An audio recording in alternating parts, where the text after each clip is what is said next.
சிறுநீரகம் தொடர்பான பிரச்சனைகள் இருந்ததுன்னா, எந்த மாதிரியான சிம்ப்டம்ஸ் இருக்கும்? இது வந்து கண்டிப்பா நெறைய பேருக்கு தெரியாம நம்ம பல வருஷமா கிட்னிக்கு ஸ்பெஷல் ட்ரீட்மெண்ட் குடுத்துட்ருக்கோம். கிட்னி ஸ்டோன்ஸா இருக்கட்டும், கிட்னி சுருக்கம் இருக்கு அப்படின்னு சொல்லுவாங்க. இதுலயே வந்து குரானிக் கிட்னி டிசீஸ் அப்படின்னு சொல்றோம். சிறுநீரக செயலிழப்பு. இந்த மாதிரியான பிரச்சனைகள் இருக்கும்பொழுது, நெறைய பேருக்கு டெஸ்ட் எடுத்து பார்க்கும்போது கிரியேட்டின் லெவல் ரொம்ப ஹையா இருக்கிறது நம்ம பார்க்குறோம். அதிகமா இருக்கு அப்படின்னு பட் நம்ம இந்த மாதிரி ஒரு சிறுநீரக பிரச்சனை அப்படின்ட்டு தெரியாமலே நம்ம இருந்திருப்போம். நம்ம உடல்ல அதிகமாக ஏற்படக்கூடிய சிறுநீரக பிரச்சனைகளை எப்படி சரி செய்யறது?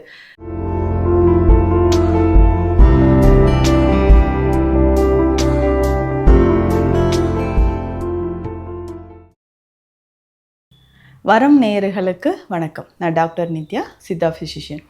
சிறுநீரகம் தொடர்பான பிரச்சனைகள் இருந்ததுன்னா எந்த மாதிரியான சிம்டம்ஸ் இருக்கும்? இது வந்து கண்டிப்பாக நிறைய பேருக்கு தெரியாமல் இருக்குது. ஏன்னா நம்ம பல வருஷமாக கிட்னிக்கு ஸ்பெஷல் ட்ரீட்மெண்ட் கொடுத்துட்ருக்கோம். கிட்னி ஸ்டோன்ஸாக இருக்கட்டும், கிட்னி சுருக்கம் இருக்குது அப்படின்னு சொல்லுவாங்க. இதுலேயே வந்து குரானிக் கிட்னி டிசீஸ் அப்படின்னு சொல்கிறோம். சிறுநீரக செயலிழப்பு. ஸோ இந்த மாதிரியான பிரச்சனைகள் இருக்கும்பொழுது நிறைய பேருக்கு டெஸ்ட் எடுத்து பார்க்கும்போது கிரியேட்டின் லெவல் ரொம்ப ஹையாக இருக்கிறது நம்ம பார்க்குறோம். அதிகமாக இருக்குது அப்படின்னு சொல்லுவாங்க.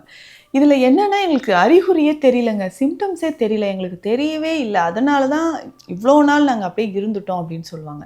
ஆனால் ஏதாவது ஒரு சிம்டம்ஸ் தெரியும், பட் நம்ம இந்த மாதிரி ஒரு சிறுநீரக பிரச்சனை அப்படின்ட்டு தெரியாமலே நம்ம இருந்திருப்போம். நம்ம உடலில் அதிகமாக ஏற்படக்கூடிய சிறுநீரக பிரச்சனைகளை எப்படி சரி செய்கிறது? சிகேடி அப்படின்னு சொல்லக்கூடிய க்ரானிக் கிட்னி டிசீஸ். ஏன்னா பல வருஷமாக நம்ம வந்து அந்த கிட்னி டிசீஸ்க்கான ட்ரீட்மெண்ட்ஸ் கொடுத்துட்ருக்குறோம். அப்போது அந்த வயது வித்தியாசமே இல்லாமல் அந்த சிகேடி ப்ராப்ளம் நிறைய பேருக்கு இருக்குது.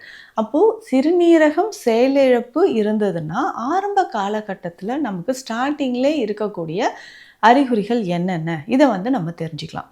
ஸோ ஸ்டார்டிங்கில் இருக்கக்கூடிய அறிகுறிகள் அப்படின்னு சொல்லும்போது முக்கியமாக ரொம்ப வருஷமாக ஒரு 2-3 வருடங்களுக்கு மேலாக ஸோ யங் அடல்ட்ஸ், இளம் வயதில் இருக்கக்கூடியவங்களுக்கு பிளட் ப்ரெஷர் அதிகமாக இருந்துச்சுன்னா ரொம்ப ரொம்ப கவனமாக இருக்கணும். அவர்களுக்கு இந்த சிறுநீரகம் தொடர்பான பிரச்சனைகள் வர வாய்ப்புகள் இருக்குது.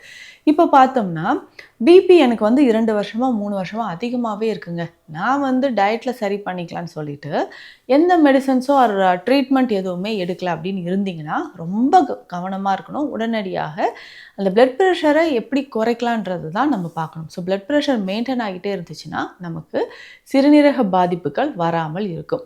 இப்போ பிளட் ப்ரெஷரை மெயின்டைன் பண்ணணும்னா நம்ம சாப்பிடக்கூடிய உணவில் என்னென்ன மாற்றங்கள் செய்யணும்? அதிகமான உப்பு சுவையோ, இல்லை நமக்கு ஆயில் ஐட்டம்ஸ் நிறைய எடுக்கிறதோ, அவுட் சைட் ஃபுட் நிறைய சாப்பிட்றது, ஸோ இந்த மாதிரியான நம்ம ஹேபிட்ஸ் எல்லாமே கண்டிப்பாக சேஞ்ச் பண்ணிக்கணும். உடல் உஷ்ணம் அதிகமாக இருந்தாலோ, உடலில் பித்தம் அதிகமாக இருந்தாலோ, சரியான உறக்கம், தூக்கம் இல்லாமல் இருக்கும் பொழுதும் நமக்கு என்ன ஆகுதுன்னா இந்த மாதிரி நமக்கு பிளட் ப்ரெஷர் அதிகமாகும். ஸோ தொடர்ந்து பிளட் ப்ரெஷர் அதிகமாகும்போது நமக்கு என்ன ஆகுதுன்னா சிறுநீரக செயலிழப்பு ஏற்படுறதுக்கு வாய்ப்புகள் இருக்குது. சரி, இதுக்கு அடுத்தது எந்த மாதிரியான சிம்டம்ஸ் நமக்கு தெரியும்? ஓகே, யூரின் போகும்போது நம்மளே பார்த்துருப்போம். ஸோ அதிகமான வந்து நுர போகிற மாதிரி இருக்கும். ஸோ ஃப்ரோத்தி யூரின் அப்படின்னு சொல்லுவாங்க. இது வந்து புரோட்டீன் யூரியா கண்டிஷன், இல்லை ஆல்புமின் யூரியா அப்படின்னு சொல்லுவோம். இந்த மாதிரி புரோட்டீன் நமக்கு யூரினில் லீக் ஆகும்போது நுர வர மாதிரியே இருக்கும்.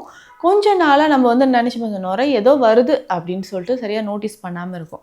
இதில் கொஞ்ச நாளாக கழித்து பார்த்தோம்னா ஒரு மாதிரியான ஃபவுல் ஸ்மெல் வர்றது தெரியும். ஸோ யூரினில் வந்து ஒரு மாதிரியான பேட் ஸ்மெல் வர்றதோ, கலர் சேஞ்ச் ஆகுறது, டார்க் எல்லோ இல்லை லைட்டாக ஒயிட் கலர், வெண்மை நிறம் கலந்த மாதிரி யூரின் போகிறதோ ரொம்ப ரொம்ப கவனமாக இருக்கணும்.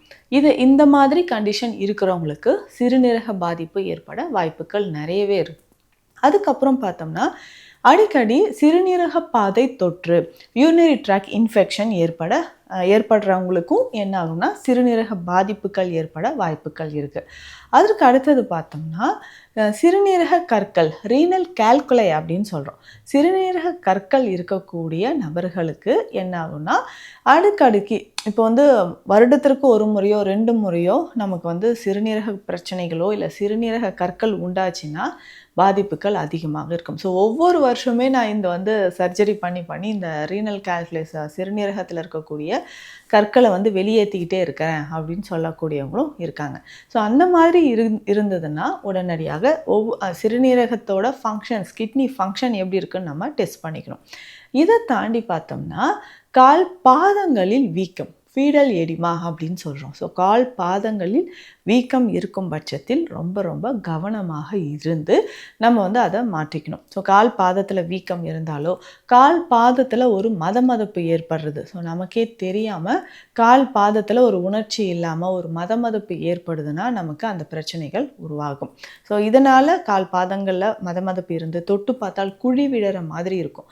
அந்த மாதிரி இருந்துச்சுன்னா நம்ம என்ன பண்ணோம், ரொம்ப கவனமாக இருந்து அது வந்து நமக்கு சிறுநீரகத்தில் பாதிப்பு இருக்கான்றதை செக் பண்ணிக்கணும். வெரிகோஸ் வெயின் இருக்கும். ஸோ வெரிகோஸ் வெயின் கால் பாதங்களில் வந்து பார்த்தோம்னா வெரிகோஸ் வெயின் வந்து சுருண்ட மாதிரி இருக்கும். நீர் கோத்த மாதிரி முட்டுக்கு கீழே நீ ஜாயிண்ட்டுக்கு கீழே பிலோ நீ ஜாயிண்ட் நமக்கு வந்து ஒரு எடிமேட்டஸ் கண்டிஷன் இருக்கும். ஸோ இந்த மாதிரி இருக்கும்போது சிறுநீரக பாதிப்பு நிச்சயமாக ஏற்பட வாய்ப்புகள் இருக்குது. ரொம்ப ரொம்ப கவனமாக இருக்கணும். இதற்கப்புறம் அடிக்கடி தலை சுற்றல், திடீர்னு தலை சுற்றல் மாதிரி இருக்குங்க, ஒரு சைடாக கண் இருட்டுற மாதிரி இருக்குது, சரியான ஒரு விஷன் தெரியல அப்படின்னு சொல்கிறதோ, இல்லை வாமிட்டிங் சென்சேஷன், நாசியா, வாமிட்டிங், குமட்டல், வாந்தி வர மாதிரி ஒரு உணர்வு இருக்கும். இந்த சிறுநீரக பாதிப்பு இருக்கிறவங்களுக்கு இந்த மாதிரி வாந்தி வர மாதிரி உணர்வும் இருக்கும். முதுகு பகுதியில் எப்போவுமே ஒரு வலி இருந்துக்கிட்டே இருக்கும். முதுகு பகுதியில் பார்த்தோம்னா அந்த கரெக்டாக சிறுநீரகங்கள் இருக்கக்கூடிய இடத்துல கீழ் முதுகுக்கு ஒரு 4-5 விரல் மேலே கரெக்டாக 2 பக்கமும் வலி இருக்கும், இல்லை ஏதாவது ஒரு சைடு வந்து ரொம்ப வலி இருக்கும். இந்த மாதிரி இருந்ததுன்னா உடனடியாக நம்ம வந்து ஸ்கேன் எடுத்து பார்க்குறது ரொம்ப நல்லது. ஸ்கேனில் பார்த்தோம்னா கரெக்டாக சொல்லியிருப்பாங்க எந்த ஸ்டேஜில் இருக்குது, மெடிக்கல் ரீனல் டிசீஸ் அப்படின்னு சொல்லுவாங்க. ஸோ மெடிக்கல் ரீனல் டிசீஸ் எந்த ஸ்டேஜில் இருக்குது அப்படின்னு சொல்கிறது, இல்லை சிஸ்டைட்டிஸ் கண்டிஷன் இருக்கா அப்படின்றதும் நமக்கு தெரியும். ஸோ இந்த மாதிரி நம்ம கிட்னிஸ்க்கு இருக்கக்கூடிய அந்த ஃபங்க்ஷன் வந்து குறையிறது. ஸோ கிட்னிக்கு உள்ளே இருக்கக்கூடிய ஃபங்க்ஷன்ஸ் குறையுதா அப்படின்றதும் நம்ம செக் பண்ணிக்கணும். ஸோ இந்த மாதிரியான விஷயங்கள் இருக்கும் பட்சத்தில் உடனடியாக நம்ம பிளட் டெஸ்ட் எடுத்து பார்க்குறதும் நல்லது. பிளட் டெஸ்ட் எடுத்து பார்க்கும்பொழுது தான் எந்த அளவுக்கு நமக்கு யூரியா, கிரியேட்டினின் இருக்குது, GFR டெஸ்ட் எடுத்து பார்க்கும்பொழுது கிட்னியோட ஃபங்க்ஷன்ஸ் எந்த அளவுக்கு இருக்குன்றது நமக்கு தெரியும். ஸோ பொதுவாகவே கிட்னி ஃபங்க்ஷன்ஸ் வந்து கொஞ்சம் கொஞ்சமாக குறையுதுன்னா அதை நம்ம உடனடியான சிகிச்சை முறைகளை எடுக்கணும். அதுலேயும் நமக்கு பிளட் ப்ரெஷர் இருக்குது, இல்லை சுகர் இருக்குது அப்படின்னா அந்த நபர்கள் மிகவும் கவனமாக இருந்து அதற்கான சிகிச்சை முறைகளை நம்ம ஃபாலோ பண்ணிட்டு வரணும். ஸோ பிபி இருக்கா, உடனே நம்மளுடைய கிட்னி ஃபங்க்ஷன் எப்படி இருக்குன்றதை செக் பண்ணிக்கோங்க. இந்த மாதிரியான சிம்டம்ஸ் நமக்கு இருக்கும்போதும் சிறுநீரக பிரச்சனைகள் இருக்குன்றதை தெரிஞ்சுக்கலாம். முக்கியமாக ஒரு சிலருக்கு யூரியா, கிரியேட்டின் லெவல் நார்மலாக இருக்கும், ஆனால் யூரிக் ஆசிட் லெவல் ஒரு சிலருக்கு அதிகமாக இருக்கும். அந்த மாதிரி இருந்தாலும் நம்ம உணவு முறையில் அதிக கட்டுப்பாடுகள் தேவை. உணவு முறை அப்படின்னு சொல்லும்போது ஆல்கஹால், ஸ்மோக்கிங் ஹேபிட் இருந்தால் அதை உடனடியாக நம்ம முக்கியமாக அதை நிறுத்தியே ஆகணுன்ற ஒரு கண்டிஷன் தான் இதுக்கு தேவை. ஸோ ஆல்கஹால், ஸ்மோக்கிங் ஹேபிட் இருக்கிறது, அதிகமாக உப்பு சார்ந்த, புளிப்பு சார்ந்த உணவுகள் சாப்பிட்றது, இதை எல்லாமே நம்ம தவிர்த்துட்டு வரணும். ஸோ இந்த மாதிரியான ஒரு ஹேபிட்ஸ் நம்ம லைஃப் ஸ்டைல் வந்து கொண்டு வரும்போது நமக்கு சிறுநீரக பாதிப்பில் இருந்து இது வந்து முக்கியமான ஒரு விஷயம் அப்படின்னு சொல்லலாம். இதற்கு அடுத்தது பார்த்தோம்னா ஸோ நமக்கு ஏற்கனவே இப்போ பிளட் டெஸ்ட் பார்த்துட்டோம், யூரின் டெஸ்ட்டும் பார்த்தோம், புரோட்டீன் ப்ளஸ் இருக்குது, இல்லை டபுள் ப்ளஸ் இருக்குது, இல்லை ஆல்புமின் இருக்குது, இது எல்லாமே நம்ம டெஸ்ட் பண்ணிட்டோம். இல்லை 24 hours புரோட்டீன் டெஸ்ட் எடுத்து பார்க்கும்போதும் நமக்கு அதிகமாக இருக்குன்னா உடனடியான சித்த மருந்துகளை நம்ம எடுக்கணும். ஸோ நம்மளோட கிளினிக்கில் இந்த க்ரானிக் கிட்னி டிசீஸ் அப்படின்னு சொல்லக்கூடிய சிறுநீரக பிரச்சனைக்கு சிறப்பான சித்த மருந்துகள் நம்ம கொடுத்துட்ருக்குறோம்.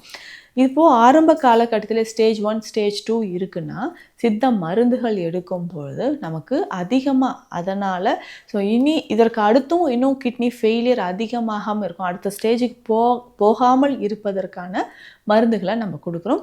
அதற்கு ஏற்ற மாதிரி ஸ்பெஷல் டயட் எடுத்துக்கும் போதும் நம்ம உடலில் நல்ல ஒரு ஆரோக்கியம் உண்டாகும். ஸோ கொஞ்சம் கொஞ்சமாக இது வந்து நம்ம சரி செய்து கொண்டு வர முடியும். ஒவ்வொருத்தருக்கும் உடல் வாகுக்கு ஏற்ற மாதிரியான மெடிசன்ஸ் தான் நம்ம செலக்ட் பண்ணி கொடுக்குறோம். அதை ஃபாலோ பண்ணும்போது நல்ல மாற்றம் நமக்கு உண்டாகுது. சிறுநீரக செயலிழப்போ இல்லை சிறுநீரக பாதிப்பு தொடர்பான ஏதாவது சந்தேகங்கள் இருந்தால் ஸ்க்ரீனில் இருக்க நம்பருக்கு காண்டாக்ட் பண்ணுங்கள். மீண்டும் அடுத்த பதிவில் சந்திக்கலாம். நன்றி.